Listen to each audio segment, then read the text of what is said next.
Hello, I'm Juliet Chastney, Project Manager for the LiSHoRe project. Welcome to this webinar, Integrating Spirituality Within Our Work as Healthcare Professionals. It's really great to have you joining us today.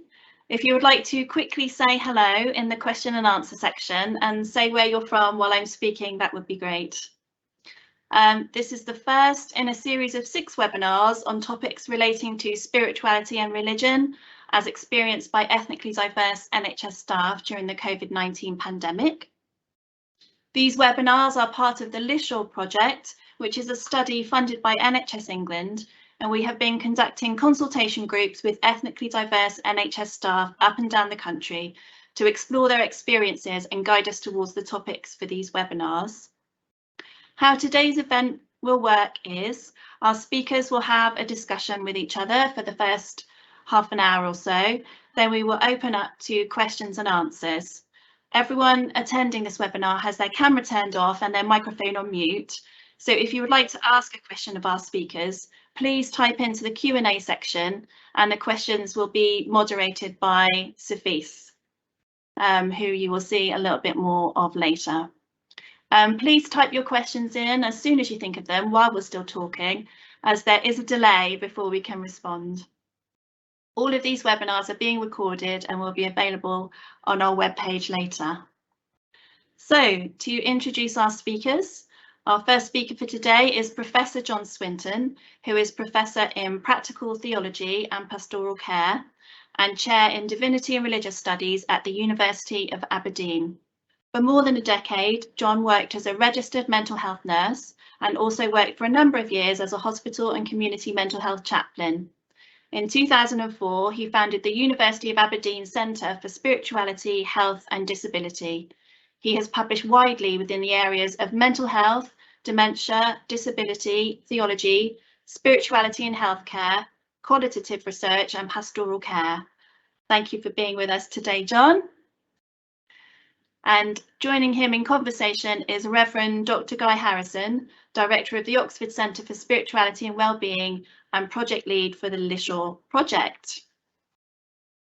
Over to you, John and Guy. Thank you very much, Juliet. John is on the screen at the moment, and I will be flipping backwards and forwards between the two of you as you speak. But John, you're up. So, well, let me also add, I know I'm not on screen, but as Guy Harrison here speaking, so but welcome, John, as well. We're delighted to have you. But maybe we could kick off, as it were, around the whole kind of area, really, of how do we speak about and speak up about what is so very hard to express and is so very deeply personal. It's interesting that even though we have been working with colleagues up and down the country for some months now, we still had the original title for these sessions was bringing spirituality. Well, that doesn't, you know, this is about recognizing, isn't it? It's not a commodity that we can somehow bring and take. So I'm wondering what your thoughts are, John, about, you know, the challenges really as to how we speak up, how we talk about what is so difficult and so personal. Well, it's not difficult, it's personal and hard to express. Yeah, I think that's a really interesting question, guys. So there's two aspects to that, and I think what you said about bringing spirituality is interesting because sometimes we frame it in that way. So there's 2 things I would say. Firstly, that engaging with the spiritual is actually not an option. It's happening all the time, right? It's just whether we are intentional about it and whether we notice it. Because one of the things I notice in relation to something like the National Health Service, right? Within the National Health Service, there's a particular way of thinking about what is appropriate and what's inappropriate. And for the most part, things have to be general. So you have to have, you know, you can't have an antibiotic for one person. You have to have an antibiotic for everybody. And everything has to apply to people of all different sizes, shapes, cultures, so on and so forth. And likewise for spirituality. So if you take spirituality into that context, then the expectation is it does the same thing. And so spirituality within the NHS, for example, has fixed parameters that are really set by the boundaries of the system. So it has to be applicable to all faiths and none. It has to be generalizable. There's not much room for the particular. And so you don't bring in a single tradition and say everybody should be adherent to that. So you have this kind of diverse way of thinking about it. And so there is actually built into the National Health Service an inherent spirituality within which certain things are acceptable and certain things are not. But the actual structures of what's the expectations say that this is what spirituality needs to look like, or at least this is the parameters. So any of us working there need to realise that there is a spirituality within the institution. And I think it's worthwhile bearing that in mind. But the second thing is that spirituality, sometimes we mystify spirituality. You know, it's something that's apart from the things that we do on a day-to-day basis. Whereas I always think, you know, what makes life worth living is that which gives you meaning and purpose and value and hope. And I can't imagine a situation of care where these things are not significant. So whether we may not name spirituality as spirituality, but the basic components of spirituality, as probably as that most people would think about them, are actually common sense for carers. The problems come, I think, when we try to name it, and then we get into, are you talking about religion? Are you talking spirituality? Then it becomes tricky. But if we begin from the assumption that it's just something a part of what it means to be a human being, is to require meaning in relationship and community and so on and so forth, then that makes the kind of conversations I think you're highlighting less awkward, because we're actually talking about something that we all share. We maybe name it differently, but it's actually something that's really important for everybody. Then the question, of course, is how you communicate that. Thanks, John. Yeah, and I guess also is within these really difficult times of the pandemic, but also whenever there's a crisis or profound change, and indeed the NHS, as we all know, seems to go through a mini sort of crisis or change, profound change every 6 months, or there's something that you know inevitably a government may make a decision that we've got to change very, very dramatically, in a particular, reorganize ourselves in a particular way. So all of that does kind of combine, doesn't it, to actually to highlight those really difficult those questions of what does give meaning, what does give purpose, when our patients are telling us in their distress that actually this is a difficult place to be. Absolutely. And one of the interesting things about the pandemic is a couple of things. One, it's shown us just how interconnected we are. You know, so we live in a very individualized culture where we tend to think that, you know, everything that's important is just what's wrapped up in my own body, whereas the pandemic's really shown that community is important, relationships are important, friendships are important, isolation is dangerous, and so on and so forth. But the other thing that struck me is, you know, for many years, we've talked about Western culture, the UK, being a death-denying culture, right? A culture where we really don't want to talk about death, and where we try to do everything we do to try and avoid it. Now we speak about death every day. In fact, it's in the news, it's in our lives.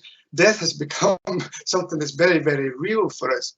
And when death becomes real for us, then these kind of spiritual dimensions and the big questions that come along with that become more obvious, but also perhaps become more easy to talk about because we're all talking about it now. I think that's really helpful. Thank you, because in that sense, we are indeed all talking about it now. And certainly my job as a healthcare chaplain, you know, the opportunities that are presented in terms of conversations with people are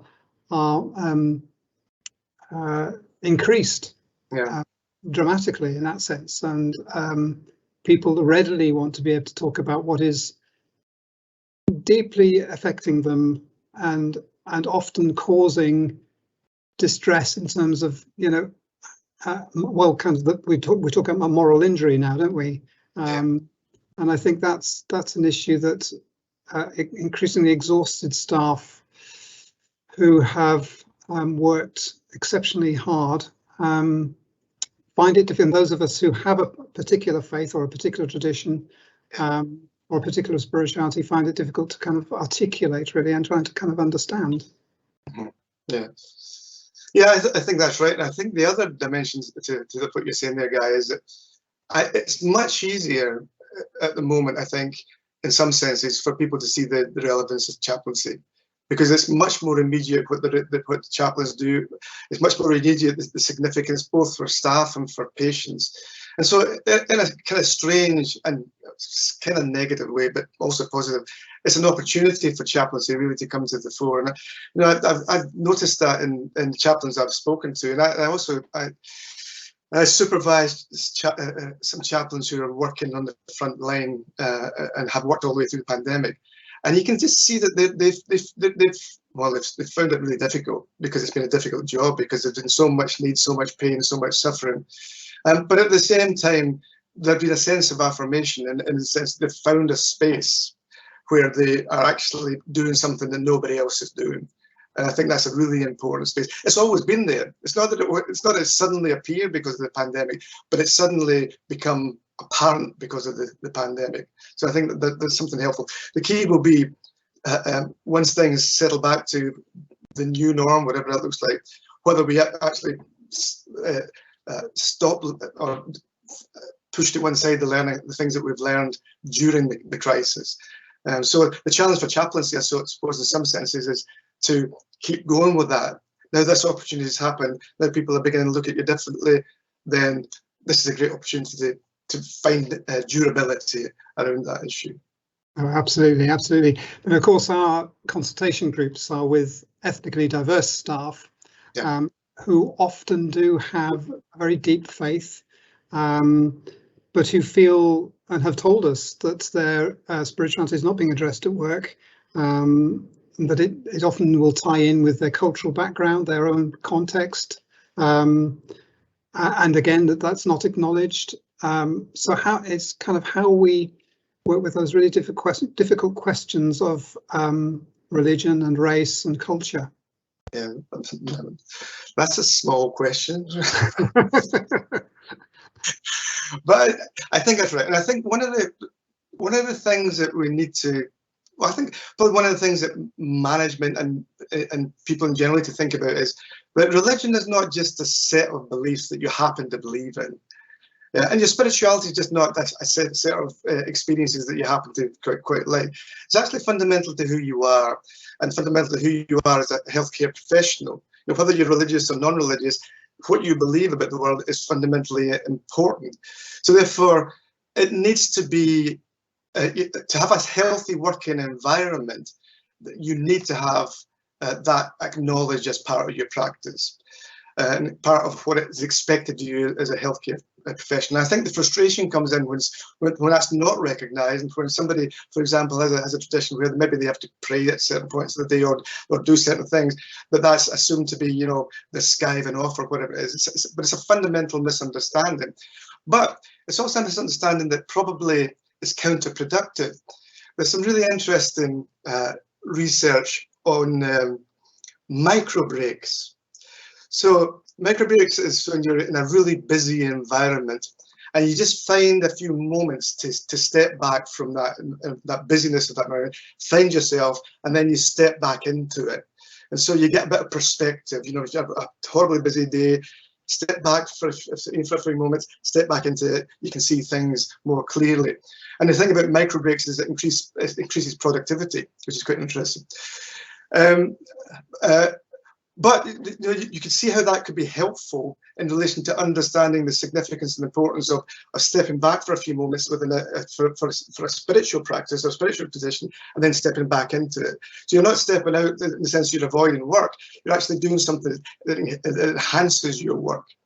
So I think there's a need for education, for people to see religion and spirituality not as something that's apart from the people's identities as healthcare professionals, but actually something that's fundamentally important for them, and it can help them to work better within the context that they're engaging in.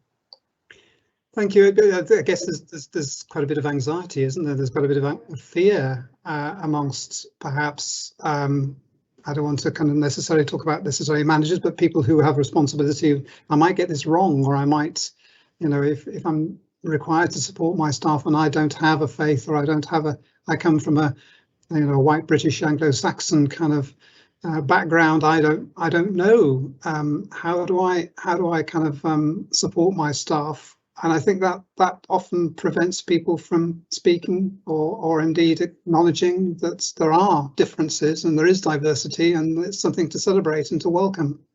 Yeah, I think that's right.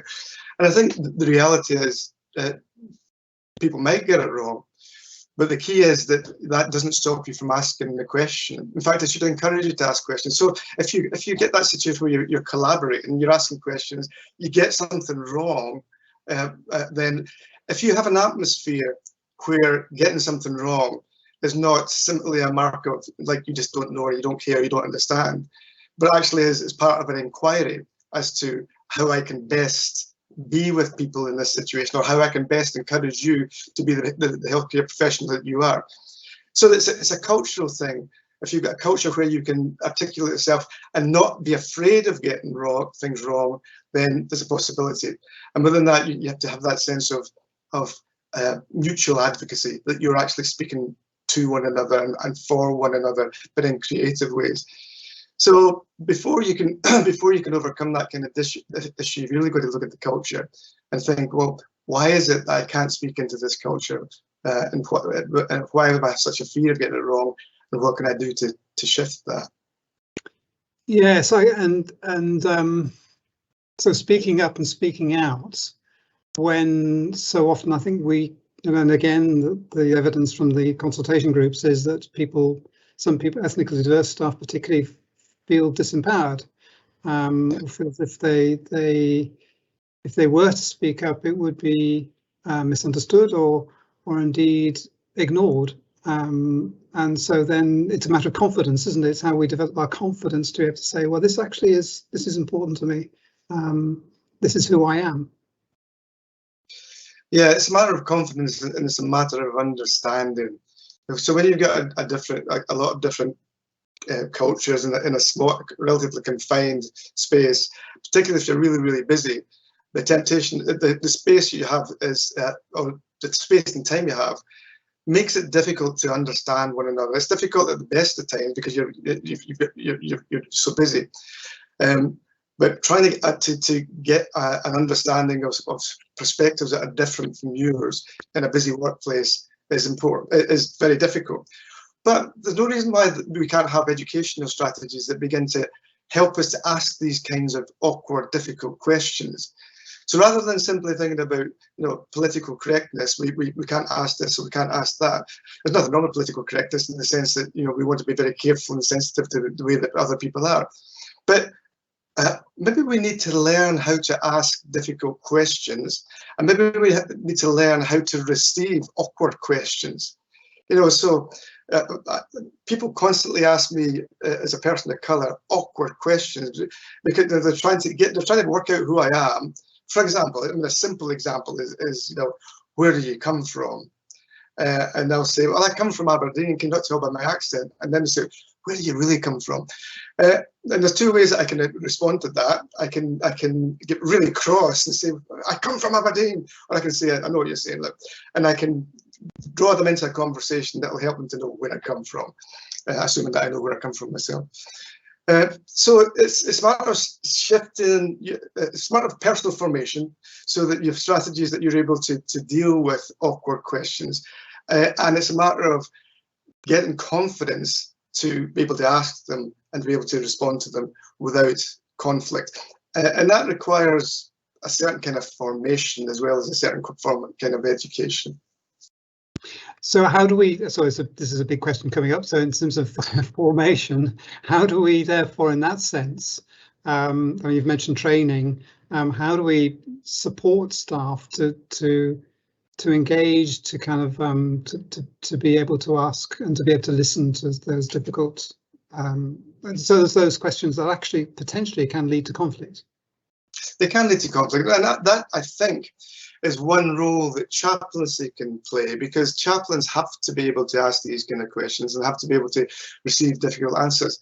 So it may be that the chaplain can be, it's like, if you like, an advocate for awkwardness, or a space where people who can, bring awkward questions or bring the tensions that they have in order that they can go back into the workplace and deal with them constructively.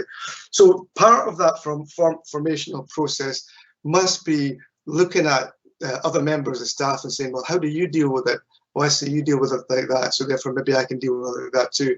And I think that at least is partly what the role of chaplaincy is in the midst of a very complex and oftentimes conflictual situation. Okay, I love that. I rather like that.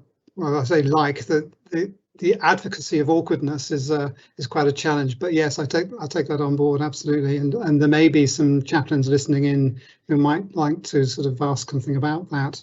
I also, there's one other thing that I say to the guy, and that is,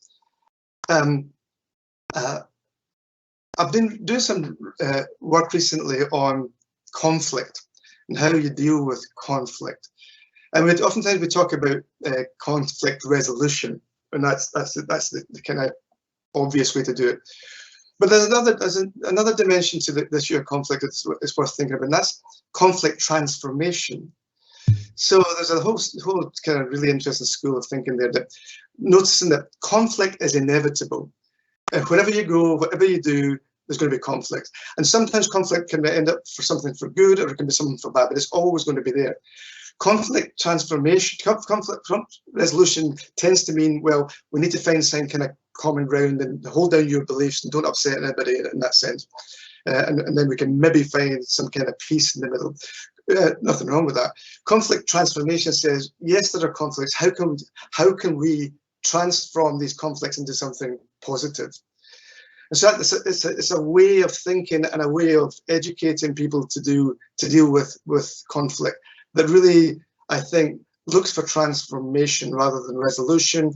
But in that transformation, you find yourself learning more, becoming more peaceful, and moving through it. So maybe beginning to have an educational strategy that looks at that idea of how do you transform conflict is at least a way of putting it on people's horizons. Thank you. That's really helpful, and therefore turning conflict into something that's creative and exactly that has energy to it, that actually can actually help to provoke change, can't it? I guess in that sense. Exactly. And what about because leadership is key, isn't it? I mean, organisations that have good leaders, that have clear values. Do you think that's what would you say about that as an aspect of the kind of character, if you like, or the spirituality of an organisation? Yeah, well, leadership is fundamentally important because leadership shapes and forms, if you like, the soul of the organisation. It creates the culture, sustains the culture, and creates the ethos, which really is the spirituality of what's going on in the midst of there. So if your leadership are out of touch with what's going on the ground, then you're going to have difficulties. But if your leadership are able to recognise the importance of creating that kind of culture where there will be conflict, there will be difference, but that's be transformed into something positive, then as a beginning point, that could be very useful. So yeah, leadership is important. And I imagine training leadership in these kinds of ways of thinking is fundamentally important.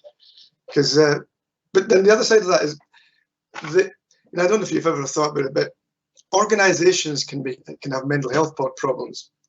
So organisations can be psychotic. So right, so if you're in there, it looks absolutely fine. Everything's great. If you're outside looking in, it looks, you can see there's a fracture in the narrative. They can be neurotic. They can be depressed in that sense. And so sometimes when you're in the midst of a situation, it's difficult to see it because it feels normal. And so it's teaching and learning these kind of complex and sometimes invisible dynamics of culture and cultural change. I think is fundamentally important for achieving the kind of goals that, well, I'm sure everybody here is interested in. Thank you. That sounds a challenge, but really, really very, very, very important in terms of changing culture, change and transformation within our often very complex and ever-changing organisations. and though how it's, again, going back to our kind of consultation groups, that sense that actually people do sometimes feel discriminated against. Yeah. There are discriminatory practices. There is, sadly, sometimes even overt racism, and I guess that, I think you've partially answered some of that in terms of actually how we seek ways in which we can be advocates, we can train and so on. But I mean, I don't know if you want to make some comments about that as an issue. Yeah, well, overt racism is just illegal, you know, and I think people tolerate it, but then I think you need to think about how you can empower people to speak up in a situation like that. But and so overt racism, I think, although it's very difficult to speak up, I think the issue of empowerment is the key there, and how we find strategies to do that. Invisible racism is more complicated, because a good deal of racism that goes on within any system, you just don't see, because because the way the system is constructed makes it invisible. So I'm thinking of, for example, a good example would be, you know, if you watch the killing of George Floyd, and you see policemen standing around, and policemen from all different ethnicities looking on as if it's normal. And the reason you look on it as if it's normal is because it becomes normalized, because that's just the way it is. And it's not until something ruptures that normality that you actually can begin to see that things are wrong.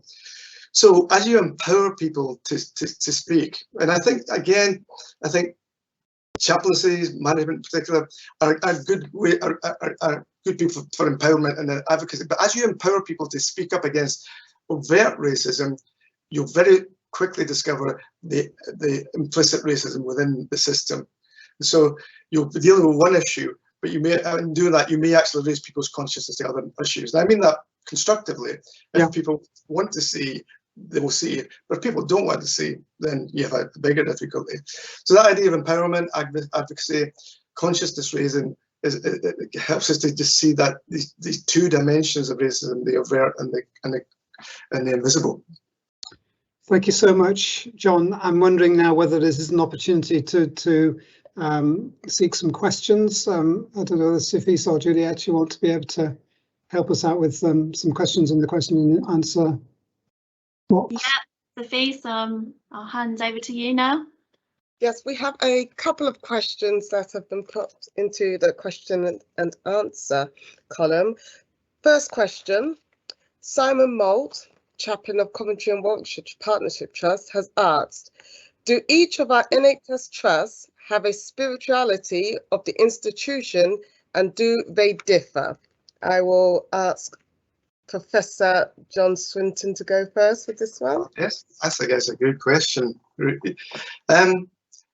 The answer is that pretty much all institutions have some form of spirituality, some expectations about what the parameters of what's meaningful, not meaningful, acceptable knowledge, not acceptable knowledge. And yeah, it will differ from place to place. So you can say that the NHS as a structure shapes and forms spirituality in a particular way. That primarily because it doesn't like particularity, pushes for generality, and so therefore, if we, as you were saying, Guy, if we bring in spirituality, it can only take a certain shape and form within the boundaries that the NHS allows us to. But in reality, we don't bring it in; it's already there, and the parameters are already set. However, I imagine, and I don't know if anybody's done any research on it, but I imagine that will differ from place to place, and from geographical place to place, but it may also differ from field to field. So for example, in the life care, you may find that there's a much more much more flexibility in the way that you can talk about spirituality than you might want to if you're in acute care. So it may be that geographically there are differences, but it may be that there are actually different parts of the NHS which have different shapes and forms, or which shape and form spirituality in different kind of ways.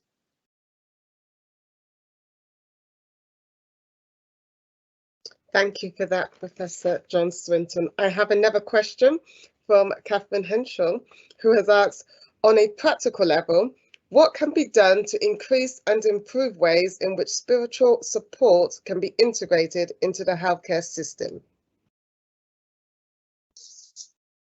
I think that should go to Guy. So how it can be integrated into the system.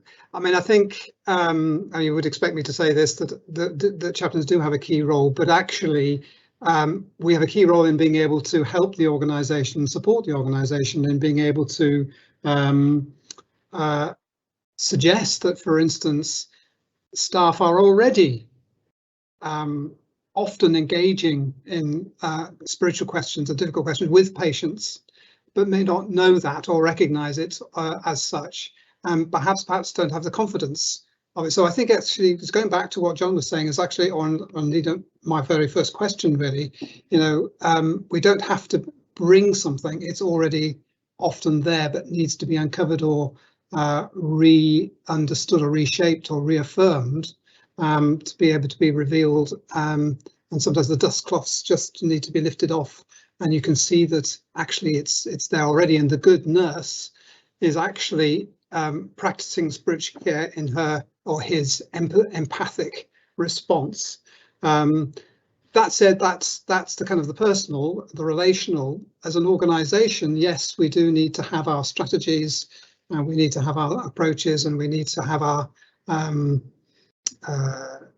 if you like, our kind of particular approaches that are put on paper, that are affirmed by the organisation. But I think it's a bit of both. It's the organisational culture and working with the culture, working with leaders, being known, and revealing what's actually often already there.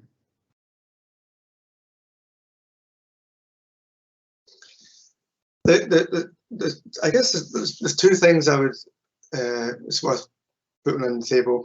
One, I think that we need to get healthcare professionals early on in their education, because if it's not part of your worldview early on, it's more difficult to teach people when they come into a healthcare context that spirituality is important. And so, for example, in Aberdeen, we have a course. So that's my daughter knocking on the window. She's off to university. We have a course called Spirituality, Health and Healing, which brings together medical students, nursing students, and divinity students for 12 weeks of conversations around spirituality, health and healing. And each of them comes with a different understanding of what these things mean. But at the end of the, so medics tend to think that the meaning of life is randomized controlled trials. Nurses tend to be very task-oriented. Divinity students tend to just think that Jesus is going to fix everything, so they just do their own thing. But at the end of that time together, because they have interdisciplinary conversations, they're all changed. They begin to see that actually illness is a story, and that spirituality is an important part of that story, and that illness belongs to communities and all these things, right? And then they go off into the work or into the society, wherever it is, and they do have at least the beginnings of information and seeing the importance of it. So I think we need to think about that kind of way of incorporating that into training. But there's also another initiative that I came across, and I can't for the life of me remember what it's called. It'll come back to me. But they run it. I was going to say down south, but most of you probably are down south. Everything's around Glasgow's down south for me.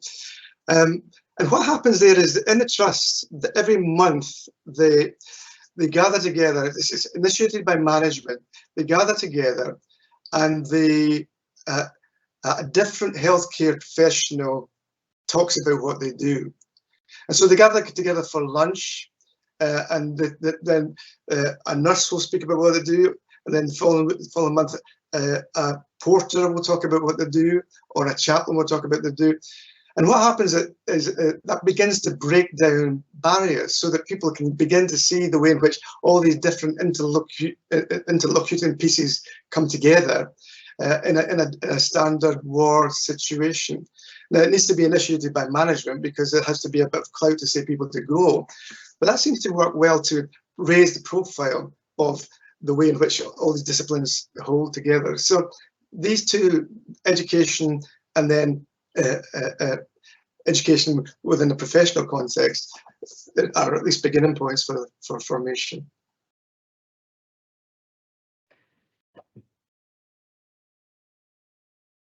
Thank you for that, Professor John Swinton.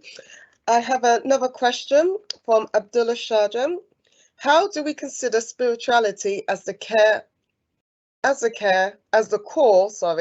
holistic care? How do we consider spirituality as the core of holistic care? Well, I guess it obviously depends on how you define spirituality. But what spirituality does, in all of its diverse forms, is it tells us what the essence of being a human being is. What does it mean to be human? Well, to be human is to be loved, to be cared for, to have a sense of meaning, to have a sense of purpose, to have a way of being in the world that makes sense to you. And so, as a beginning point, it kind of sits at the core of holistic care. Because when you begin to ask these questions like, who am I? Where do I come from? Where am I going to? And why? Then you inevitably respond to people in ways that are holistic. So who am I? You're a whole person. You're a person who's in community. Where am I going to? You have a future. You have a new possibilities. You've got various things that can happen to you. And no matter where you are, even at the end of life, you have a future. You have a possibility of something positive occurring in your life. Where am I going to? Why? What's the point of where I am? So when you start to ask these big questions, who am I? Where do I come from? Where am I going to? And why? Then it becomes fairly obvious that you don't just look after one part of a person. In order to answer these questions, you need to look after the whole of the person. So I would say in that sense, it's the core of holistic care. And I don't mean that spirituality is more important than anything else. What I mean is it's just like the space where you learn that everything else comes together, everything else holds together when it comes to human beings and when it comes to caring for human beings. I was thinking, John, of your model that whereby, as I recall it, you got the kind of the intellectual, the emotional, the physical, and all in the little circles, and they kind of combine together in the centre as the spiritual. Is that? I think that's probably the. That's a good illustration. That's exactly right. I just noticed that in terms of the previous question on your comments, John, about the trust where they introduce each other and have the time to introduce each other. Linda's pointed out we have also here in our trust, Schwartz rounds do something very similar. That's it. That's what I was looking for. Right. Breaking down barriers, increasing team working. It's a remarkable, very simple form of reflective practice, which carefully facilitated just does give real opportunity for people to speak honestly and openly about their experience. Yeah, good. Any more questions, Sophie? Yes, we've got quite a few questions coming in. Abdul Shahan has also asked, in a discussion view of health, how do we rethink the philosophy of health away from the premise of the escape philosophy of mind, body and spirit? Is this particularly not a challenge as we evolve in our philosophy and worldviews? Over to John. Why am I always first? It's a conspiracy. Difficult ones. I think Descartian, is that right? I think that's the Descartes split, I think. Yeah. Yeah, exactly. Well, I think one of the things, that's obviously a complicated question, but one way you can think about it is we live in a highly medicalized culture, whereas it's almost impossible to think of illness without first thinking of medicine. And that's even though most of the healing that goes on within society doesn't happen within the professional sector. It happens at home or in your community, or it happens with your friends. So we tend to have an understanding of health, which is the absence of illness. So you become ill as you become well as you get rid of your illness. But I always think that a better way of thinking about health is that you're on a continuum. So all of us are moving from in this continuum from the health and ill health, and most of us sit somewhere around the middle. But then sometimes we're up there, sometimes we're down there. But the thing that makes us healthy is not necessarily the absence of illness. It's actually the presence of something. It's the presence of a sense of who I am, a sense of identity, a sense of meaning for my life. And so I can be in end of life care who are on this continuum really, really ill. But I can actually also be really, really healthy if I can find a way of framing this situation that enables me to find and hold on to meaning and hold on to my identity. Even though I'm moving out of the world, I'm holding on to my identity in the midst of that. So I think shifting our perspective to a dual way, or two ways of looking at health. There's nothing wrong with trying to get rid of illness, but that doesn't necessarily make us healthy, because you can be healthy in the midst of illness. So I think shifting away from that culturally biomedical perspective and opening up that space for understanding health in a slightly different way is at least one way of beginning to answer what is a very complicated question. And for me, if I might just say that the idea that actually we're all on this continuum, and I think for me, and indeed many of the people I've been working with in our organisation, staff of all disciplines, find themselves in the position whereby they realise that patients and staff, that they're kind of okay, we've got to keep our boundaries, but actually there's something here that we're sharing. We're sharing the pandemic, we're sharing the experience, and that we are both needing to perhaps just pay attention and care for each other in some small way. I think that's a real revelation to many people. Good point. Okay, next question. How can spirituality help to bridge communication gaps between staff from different ethnic and religious backgrounds? And also, what can be done to facilitate spiritual support between the chaplaincy system and clinical and medical systems? Guy. So could you just read the first part of that again, Sophie? Sorry. I can indeed. So first part is, how can spirituality help to bridge communication gaps between staff from different ethnic and religious backgrounds?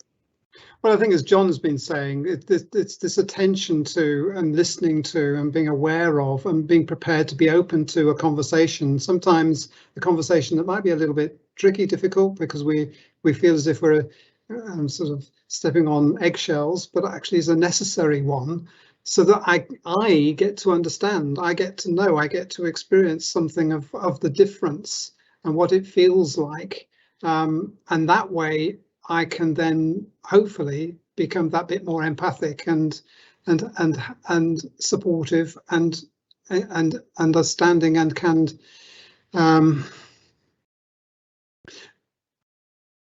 become more of an advocate, if you like. But the second half of the question was?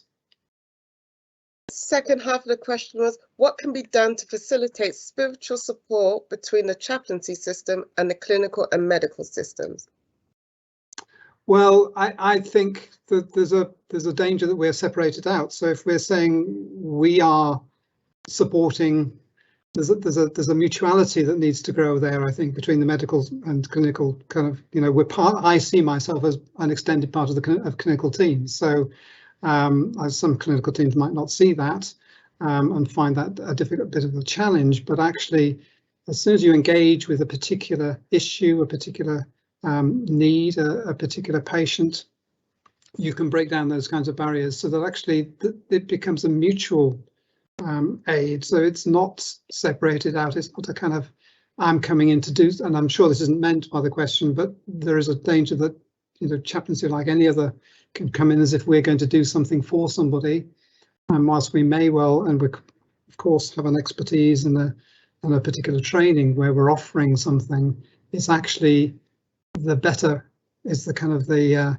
approach that is, I'm here to listen and to learn and engage with you, and yes, offer something of my own experience and my own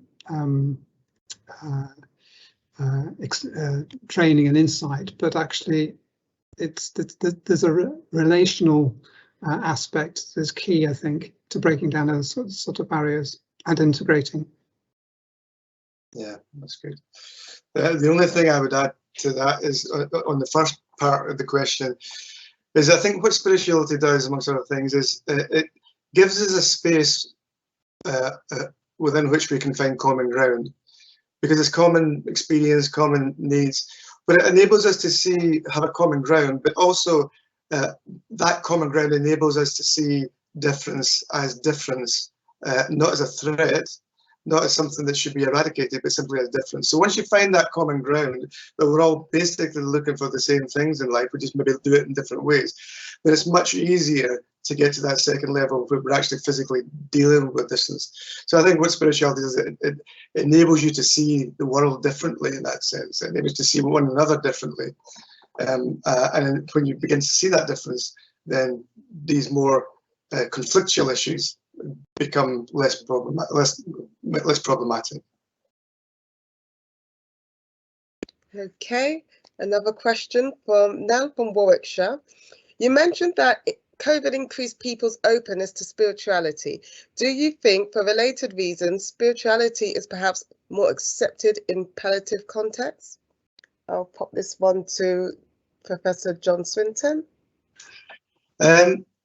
Yeah, well, I think spirituality has always been more apparent in palliative care context, because the big questions of life, who am I, where do I come from, where am I going to, why, come up there quite sharply.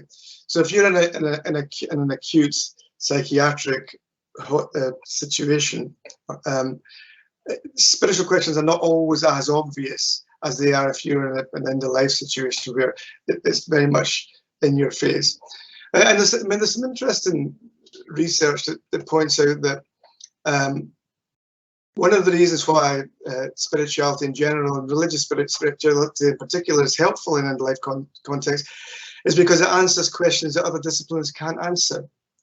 And so it actually, I don't like to say it's good for your health, because I'm wary of that whole way of thinking about it, but it's clearly a resource at end of life that is extremely important, because it pushes you into thinking and gives you answers to questions and different perspectives that are not available elsewhere. So yes, I think that palliative care has always been a place where spirituality is obvious, but I think when you break it down, you can begin to see why. But alongside of that, I would say, no, actually, that's all I would say. If I might add, I think that's right. Having worked in end-of-life care and worked in a hospice myself and been part of a palliative care team in an acute trust, that's true. I think equally though, and within mental health, it's interesting that a lot of people who are particularly having psychotic episodes can actually express what is often deemed as religious ideation, but actually is, when you look at it very carefully or look at the heart of what they're experiencing or a person is expressing, can be deeply spiritual. So I think I'm sure that's right. The danger is always, and I'm finding this with colleagues in our organisation who also work in palliative care, that actually, as with everything, there's a danger of it all becoming a little bit too medicalised, and that actually, again, despite the wonderful vision that Dame Cicely Saunders had of spirituality being absolutely foundational, we still struggle.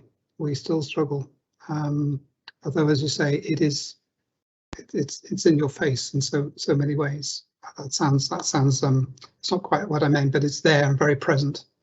Yeah, and I completely agree with that. And I think, Guy, what you're saying about acute care is also, mental health care is also really important, because people do very often have very intense spiritual experiences when they're going through a psychotic experience, as an example. And the thing that sometimes we forget is that spiritual experience is always real. For the individual, it's not like it's something. It's not just a symptom. It's something that a meaningful experience that they're going through, which means that although in the midst of the difficulty that you're having at that moment in time, later on, you need to think about, what does that mean? And so one interesting role of chaplains is in the mental health context is, if you like, retrospective spiritual direction, where you're looking back with somebody on the spiritual experiences they had and seeing which of them have durability, which last, and how they process that. So you're quite right to say that that can be a deeply spiritual experience in context.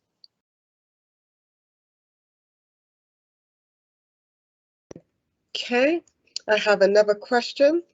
How does chaplaincy and clinical medical systems address young people's spirituality as a normal feature of personal identity, not only when the pandemic death toll include children and adolescents as victims of systematic helplessness, so to speak?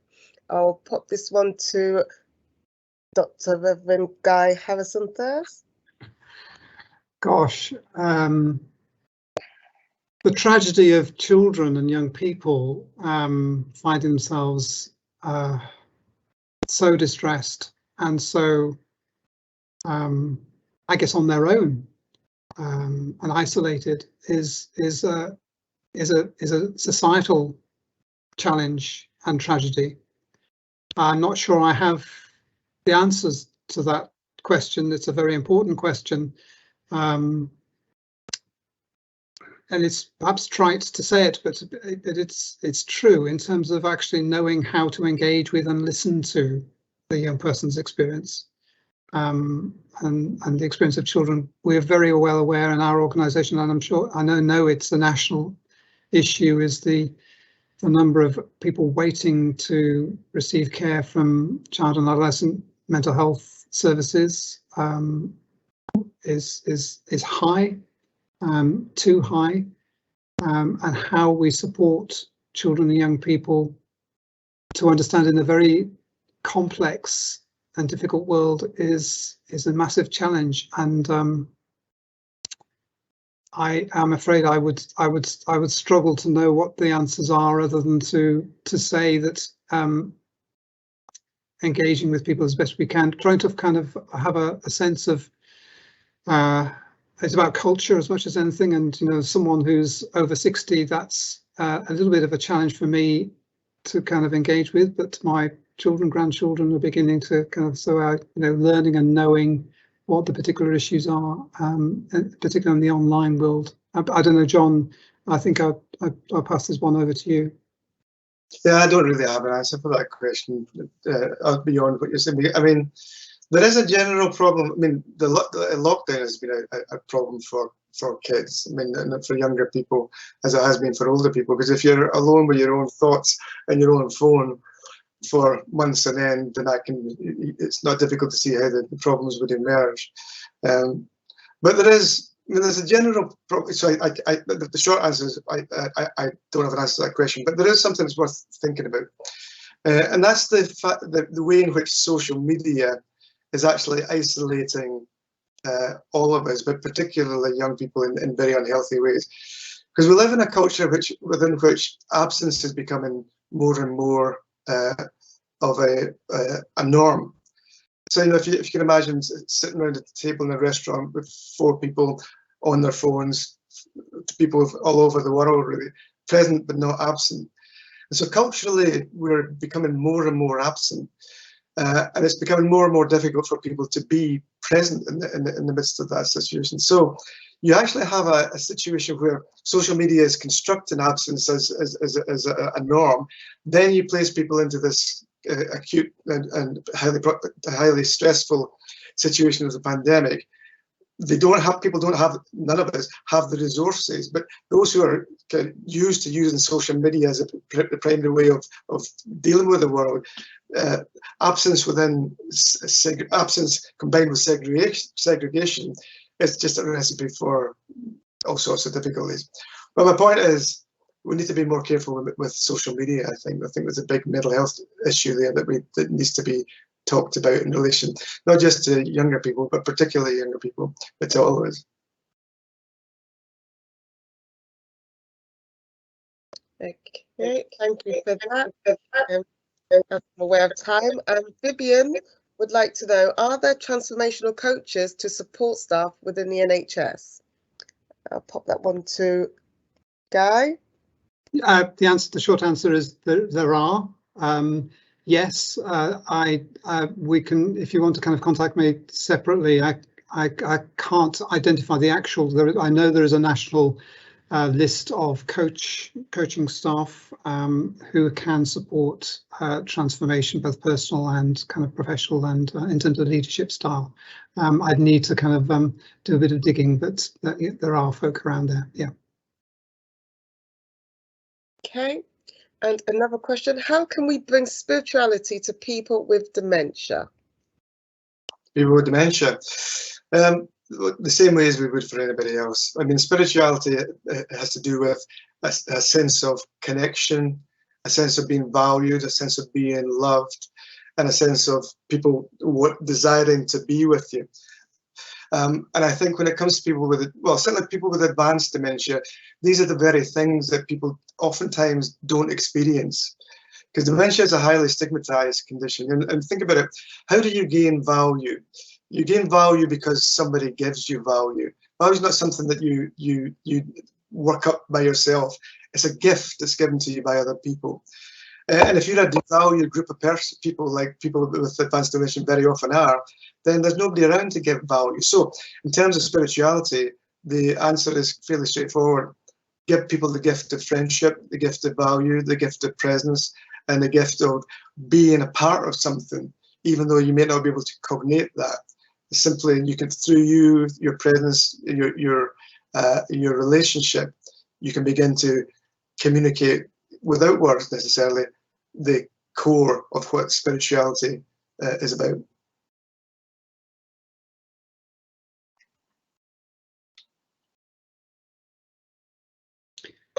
So I'm wondering, actually, looking at the time, whether that possibly was our final question. What do you think, Juliet? Yes, I think that's. I don't know how many questions didn't get answered. I'm sorry if we've run out of time. But yes, we are coming to the end now. So yeah, I just want to thank both John and Guy for just a really thought-provoking conversation. Thank you. It's a conversation that maybe doesn't happen very often in an NHS context, and it's just really helpful for you to be doing this with us today. So thank you, and thank you to Sophie for such good moderation of the questions as well. So we're going to now come to an end. Just to say that we do have more webinars coming up. This is just the first one, and for full details, go to the web address which is appearing on the slide now, www.oxfordhealth.nhs.uk/LiSHoRe, and that also has the links to the future webinars. And our next webinar will be Voicing Diverse Spiritual and Religious Needs, the difficulty of discussing spirituality and religion at work with Abdullah Sharjan on Tuesday, 23rd of November, 4 o'clock. And just a reminder that all of these webinars are being recorded and will be put on our webpage later. If you have final thoughts or comments, please type them into the Q&A section before you go. But is there anything final, John or Guy, that you would like to say before we finish? Just to sort of kind of add my thanks to John, particularly for spending the time. Thank you so much, John.